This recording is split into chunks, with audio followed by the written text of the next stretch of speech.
Hello people, welcome to হৃদয়ের না বলা কথা।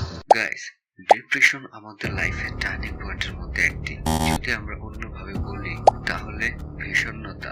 অলরাইট, কেউ ভালোবেসে ডিপ্রেশনে চলে যায়, ভালোবাসা মানুষটি যদি পাল্টে যায় বা কোনো কারণে মনে আঘাত করে, সেটি হতে পারে ডিপ্রেশনের কারণ।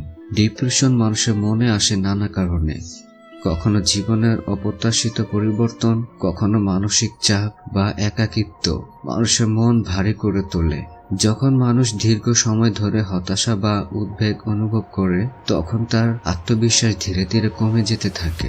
সামাজিক বা পারিবারিক সম্পর্কে টানাপোড়েন, কাজের চাপ অথবা শারীরিক অসুস্থতা এসব মনের অবস্থাকে আরো খারাপ করে তোলে। কিছু সময় মস্তিষ্কের রাসায়নিক অস্বাস্থ্যবিকতাও ডিপ্রেশন সৃষ্টি করতে পারে। ফলস্বরূপ ব্যক্তি নিজেকে অক্ষম মনে করতে থাকে, জীবনের প্রতি আগ্রহ হারিয়ে ফেলে এবং এমনকি সহজ কাজগুলো করতে খুব কষ্ট অনুভব করে।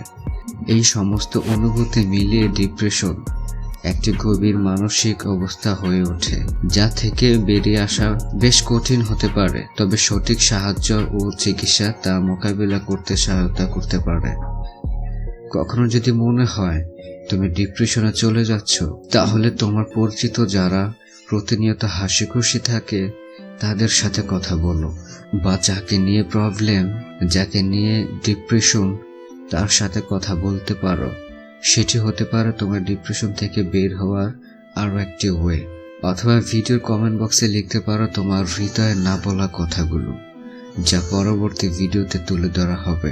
তো বন্ধুরা, ভালো থাকবে, দেখা হবে আরো নতুন একটি ভিডিওতে। Bye bye.